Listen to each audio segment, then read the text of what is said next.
dibangun menurut saya berdasarkan pengetahuan orang-orang tua yang waskita zaman itu bahwa Pulau Jawa dan Republik Indonesia atau Nusantara adalah pusat kemakmuran dunia. Itu takdir dari Allah. Maka di Borobudur itu dibangun di atas candi itu ada bangunan kayak namanya catra, itu kayak antena untuk menyerap rezeki dari alam semesta dan langit. Ya. Terus zaman itu orang mengelilingi, kalau sowan ke Borobudur itu kelilingnya ke arah jarum jam. Jadi ke arah kanan karena ini namanya pradaksina. Karena secara fisika kalau kita berputar ke kanan tuh kita menyerap. Tapi kalau kita berputar ke kiri kita melepaskan. Jadi Allah menurunkan rezekinya ke dunia ini melalui Nusantara dengan pusat Borobudur dan Pulau Jawa itu. Ya, dan itu disadari oleh yang bikin Borobudur zaman dulu. Tapi kemudian kita bikin Indonesia Merdeka ini kan tidak sama sekali tidak belajar kepada mbah-mbah kita. Aku ramu dengan Bung Karno, Bung Hatta rapat opo mbiyen ning Amsterdam ki. Kok moro-moro gawe NKRI ki rapat opo. Jadi itu saya agak bingung juga melihat negara ini karena kok kamu bikin NKRI itu wong yang jajah kamu aja kerajaan sampai sekarang kok. Nanti setelah kita menyerap rezeki dari Allah melalui pradaksina, nanti Allah menyediakan, nanti harus kamu kembalikan. Kan harus setelah innalillahi, harus wa ilaihi rajiun. Nah itu kembalikannya lewat Mekah. Di sana muternya ke kiri. Kalau di Indonesia muternya ke kanan. Nah nanti itu berarti pelepasan energi. Itu namanya prasawiya kalau dalam bahasa Sanskerta kuno gitu ya. Hal-hal seperti itu mungkin saya nggak benar loh ya, mungkin saya nggak valid, nggak solid juga. Tetapi mbok dipelajari kalau memang tidak bantahan saya. Bantah yora, percaya yora, ini racetro, rasidik wong Indonesia ini. Racetro.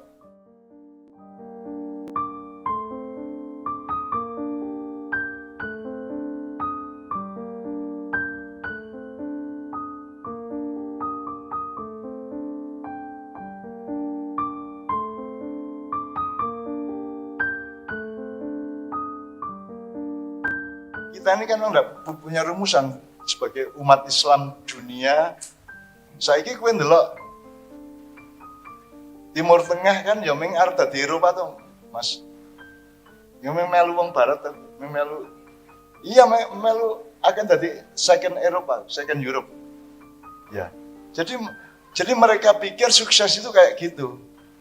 Makanya gedungnya tertinggi di Abu Dhabi, saingan sama Malaysia segala macam gitu kan. Nah, kita juga susahnya kita tidak punya pedoman. Sehingga ketika kita dikasih pedoman oleh Barat, kita ikut. Karena kita tidak menghormati orang tua kita tidak menghormati leluhur kita tidak menghormati sejarah kita gitu ya. Kita tidak mempelajari kok Mojopahit kok nggak ada keratonnya itu gimana ceritanya, itu nggak belajar kita kok nggak bisa jawab kok. Keraton Demak kok rano kok saiki. Keraton Mojopahit itu yang ada itu kan Balairungnya tuh Mas di Trowulan tuh. Yang keratonnya yang mana? Itu nggak bisa jawab kita. Jawabnya kan tidak harus dengan membuktikan ada gedung apa tidak. Menjawabnya dengan bisa menjelaskan kenapa keputusannya berbeda dengan keputusan negara-negara kerajaan-kerajaan Barat. Nek jare wong desa kan saampuh-ampuhe wong ning donya kaya iki lak kabeh ming ilmu katon. Gitu ya. Nah, sekarang kan pedoman utama di dunia kan ilmu katon kuwi. Yang dulu kita remehkan sejak kecil. Alah mengilmu katon apa lah kuwi. Arep duwe ngene, arep duwe ngono kuwi ilmu katon. Maka kita kemudian karena kita tidak mau memakai yang dikasih oleh orang-orang tua kita dulu, maka akhirnya kita sekarang ikut Barat dan kita merasa minder kalau tidak seperti Barat. Akhirnya Timur Tengah juga ingin menjadi Eropa kan gitu. Apalagi kita ini kan sangat rendah kesadaran sejarahnya. Misalnya saya kasih contoh, Borobudur itu dibangun menurut saya berdasarkan pengetahuan orang-orang tua yang waskita zaman itu bahwa Pulau Jawa dan Republik Indonesia atau Nusantara adalah pusat kemakmuran dunia. Itu takdir dari Allah. Maka di Borobudur itu dibangun di atas candi itu ada bangunan kayak namanya catra, itu kayak antena untuk menyerap rezeki dari alam semesta dan langit. Ya. Terus zaman itu orang mengelilingi, kalau sowan ke Borobudur itu kelilingnya ke arah jarum jam. Jadi ke arah kanan karena ini namanya pradaksina. Karena secara fisika kalau kita berputar ke kanan tuh kita menyerap. Tapi kalau kita berputar ke kiri kita melepaskan. Jadi Allah menurunkan rezekinya ke dunia ini melalui Nusantara dengan pusat Borobudur dan Pulau Jawa itu, ya, dan itu disadari oleh yang bikin Borobudur zaman dulu.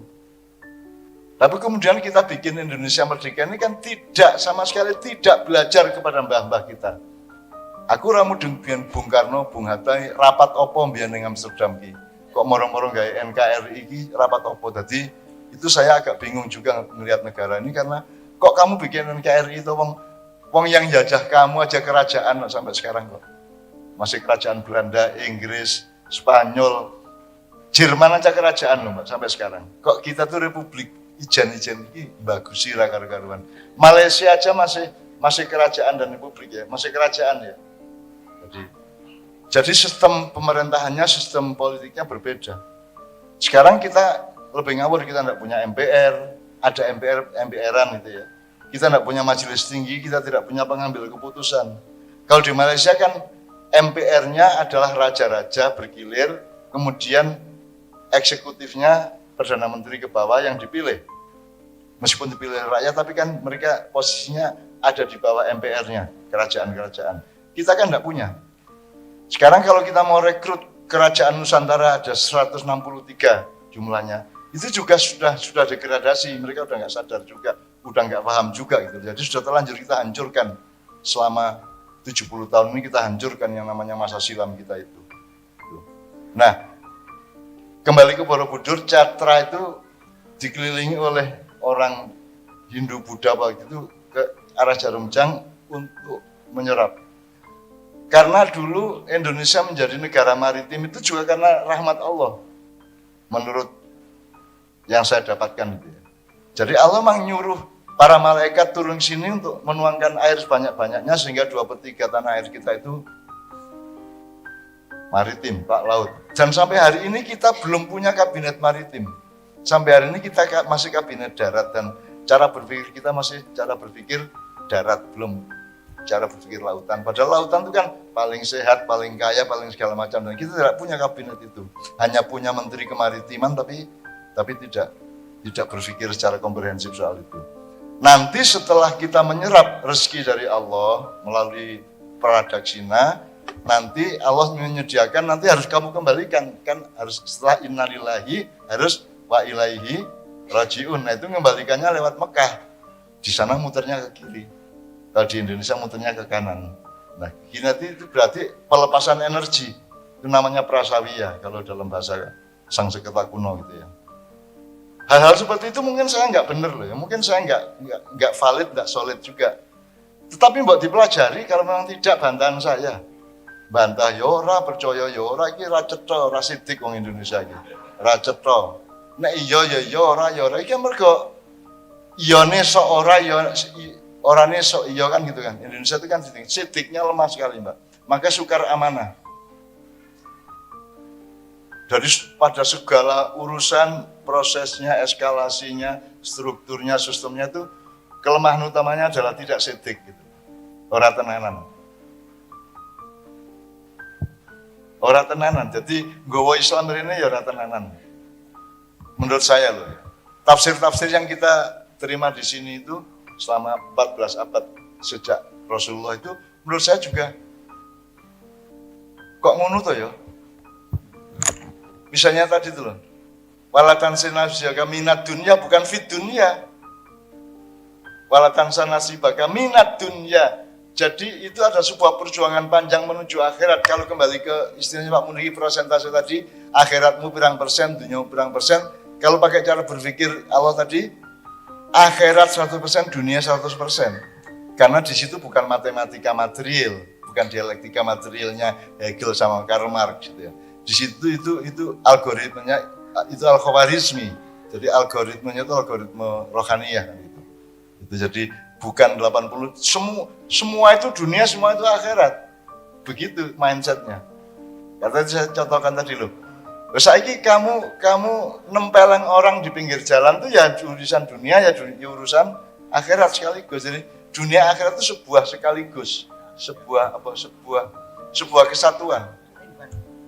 Two in one. Jadi dunia ini hanya awal dari akhirat. Meskipun kadang-kadang kita dibingungkan oleh dunia dan akhirat. Ada istilahnya Rabbana atina fid dunya hasanah wa fil akhirah. Seolah-olah dunia akhirat itu berbeda. Siapa yang mengatakan di kalimat itu bahwa dunia itu sekarang kalau akhirat itu besok? Itu kan kalau kita memahami waktu secara linear.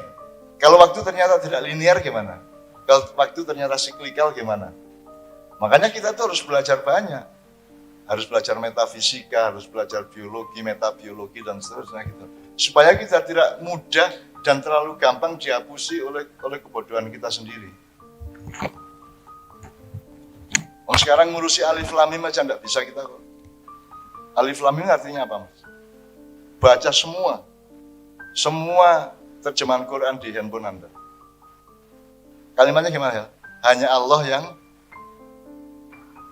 sekarang rasional enggak? Allah ngasih kata kepada manusia yang manusia pasti enggak bisa paham. Padahal Allah mengatakan Rabbana ma khalaqta hadza batila. Kita suruh ngomong, ya Allah, tidaklah sia-sia Engau memberikan semua ini untuk menciptakan semua ini. Lah kok saiki dikai alif lam mim sing kowe ora mudeng. Jadi pasti itu ada manfaatnya alif lam mim itu. Cuman tingkatnya tidak tingkat kognitif dari Allah, tapi tingkat tafsir dan ijtihad dari kita. Jadi kita boleh alif lam mim, misalnya alif itu orang sholat berdiri, lam itu ruku, mim itu sujud, bisa aja. Orang Madura mengatakan berani-berani sama saya tak alif lam mim sampean. Maksudnya piye? Pokoknya alif lam mim itu sebuah keyakinan dan jurus kalau dia marah itu akan luar biasa gitu. Boleh itu. Yang tidak boleh adalah menganggap bahwa tafsirmu itu sama dengan kehendak Allah. Kan gitu. Kan kalau itu tafsir saya kok. Itu sama dengan sampean tawaf bikin Ka'bah kecil-kecilan di belakang rumah ya boleh. Sampean keliling-keliling dewe. Asal tidak menganggap bahwa itu tawaf. Iki mengincipi tawaf, kangen karo Mekah ra iso rono, ra ndek duit, ya wis tak gawe-gawe dhewe cilik-cilikan tak mubeng-mubeng karo wiritan. Kan boleh, Mas. Boleh. Asal yang tidak boleh adalah menganggap itu Ka'bah. Kalau itu mengaku kangen no. Ya saiki ibu-ibu, bapak tugas di luar kota, rong sasi kan kangen tak kuwi. Lah biasanya nganggo kathok toh. Nggo celana dalamnya istri sama kutangnya toh. Terus pas ning hotel kayak ngene itu di tele. Boleh toh? Boleh kowe bojone dhewe ya. Ora masalah. Lucu, pancen lucu urip iki ya. Aku ora nganti ngono kuwi ya. Tapi kan enggak apa-apa gitu itu kan. Itu indah menurut saya, itu indah, enggak ada masalah gitu. Nah, jadi kita tuh sering kehilangan manzilah. Manzilah itu ketepatan proporsi sesuatu hal. Ketepatan berpijaknya sesuatu hal.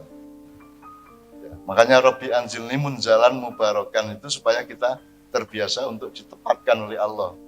Makanya kalau saya bilang presidennya belum tepat, jangan marah. Karena memang kita sering tidak berlatih untuk tepat satu sama lain gitu. Ya, jadi gitu ya Bu ya. Saya mohon maaf kalau saya agak menyeret-nyeret ke yang bilang Pak Muniki tadi. Itu juga kadang-kadang medeni loh Pak Muniki. Bisa ditafsirkan medeni sing ora-ora alif lam mim. Bingung kok alif lam mim piye? Sekarang gini aja, yang nasnya pasti. Sampean kalau lihat FPI apa 212 bilang Allahu Akbar, actingnya gimana? Misalnya demo 212 di Jakarta, pas Allahu Akbar itu tangannya gimana? Gini. Sing murui sapa iku? Siapa yang ngajarin kamu Allahu Akbar gini itu siapa? Allah ngajarinya gimana? Allahu Akbar. Jelas toh? Jadi Allahu Akbar itu kesadaran terdalam yang sifatnya internal dan rohaniyah. Karena kita bersedekap leset. Bukan Allahu Akbar. Saya tidak mengatakan bahwa itu haram ya, enggak. Ini kan cetel yang bikin gerakan sholat kan Allah, bukan Nabi Muhammad loh Mbak, Bu. Emang Nabi Muhammad boleh bikin gerakan, punya hak untuk bikin gerakan sholat? Tidak punya hak, yang punya hak Allah. Masa tidak ngerti dasar-dasar ekonomi? Yang punya hak itu yang punya saham. Gitu enggak, Bro? Kalau Anda tanam saham mayoritas, berarti Anda paling berhak menentukan langkah-langkah perusahaan kan gitu. Demikian juga kehidupan ini. Rasulullah kan tidak punya saham apa-apa. Yang punya saham hanya Allah. Gitu kan? Maka Allah yang sing nyuruh sampean sholat 5 waktu. Sholatnya Allahu Akbar. Wudunya lucu toh Mbak. Kue ngentut njur wudu. Wong sing ngentut silite kok sing diusapi raine. Itu ya gitu Pak. Loh, ini kalau Anda mau fatonah, mau berpikir cerdas, semua itu indah dan lucu gitu, nggak dipikir-pikir lucu. Lah ya wong sing ngentut silite kok sing diusapi raine kan gitu kan. Ternyata sangat rasional. Sebab nek kowe ngentut sing isin silitmu apa raimu. Kan gitu kan, ya Pak. Sangat rasional toh. Nek kowe di tengah-tengah forum kowe ngene tut ngono ki sing kok tutupi silitmu apa raimu. Mesti kan jenenge ngono. Orang mungkin bareng ngentut nutupi silite kan ora mungkin. Kan rasional ternyata. Jadi wudu itu sangat rasional gitu kan. Jadi aku ndelok ngono-ngono iku seneng banget loh Mbak. Jare Gusti Allah itu indah banget tuh. Iso-isone gitu ya. Di Quran ada yang walaibun tadi apa? Orang ada tadi ayat yang saya kasih itu ada perdagangan dan permainan. Iya, tapi ayatnya bukan itu. Ada ayat yang Allah menyebut perdagangan dan permainan. Nah, kata main aja kita tidak tegas. Ada permainan, ada main-main, ada memain-mainkan. Ya, tijaratan aulawan. Kenapa kok Allah bikin terminologi yang menjejerkan tijarah dan lahwun? Ya. Itu bagian dari tafsir yang tidak pernah ditafsirkan Bapak. Sampai membaca tafsir apa saja, Jalalain, Ibnu Katsir, Quraisy apa saja itu biasanya tidak pernah ditafsirkan. Kenapa? Innallaha was-sami'ul basir. Kenapa Samiul Basir tidak ada Basirul Sami? Tidak ada. Semua Sami'un Basir. Tidak ada Rohimur Rahman, tidak ada yang ada Rahmanur Rahim. Karena secara ilmu Rahman itu tertentu, kalau Rahim juga tertentu. Jadi itu Allah tidak akan membalik itu. Tidak mungkin Allah bikin Warrahimur Rahman, tidak mungkin. Itu mesti Rahman Rahim. Jadi itu berarti itu filosofi ilmu, filsafat ilmu sebenarnya. Sama dengan Sami'un Basir. Ternyata memang pendengaran jauh lebih penting daripada penglihatan. Ya. Jadi kalau Anda punya anak kok tunarungu itu lebih parah daripada kalau tunanetra kan gitu kan. Jadi mungkin salah satu artinya itu wallahu alam ya. Tapi Allah selalu mendulukan Sami baru Basir. Gak ono Basir terus Sami gak ono kan gitu. Dan itu sangat banyak di Quran, Bu. Sangat banyak di Quran yang gitu-gitu yang tidak pernah ditafsirkan. Gitu loh. Termasuk Alif Lam Mim tadi itu. Banyak sekali dan saya itu senang sekali baca Quran itu karena setiap kali saya baca itu ketemu lagi sesuatu yang baru. Sesuatu yang baru, yang loh kok gini ya, kok urutannya kayak gini ya. Sekarang coba nyuwun sewu yang sampean hafal Bu ya. Qul a'udzu bi rabbin nas, terus Malikin Nas, Ilahin Nas. Berarti urutannya Rabbin Nas, Malikin Nas, Ilahin Nas. Itu apa itu? Bisa enggak itu kita balik Bismillah, Qul a'udzu bi Malikin Nas, Ilahin Nas, Rabbin Nas, kan enggak boleh.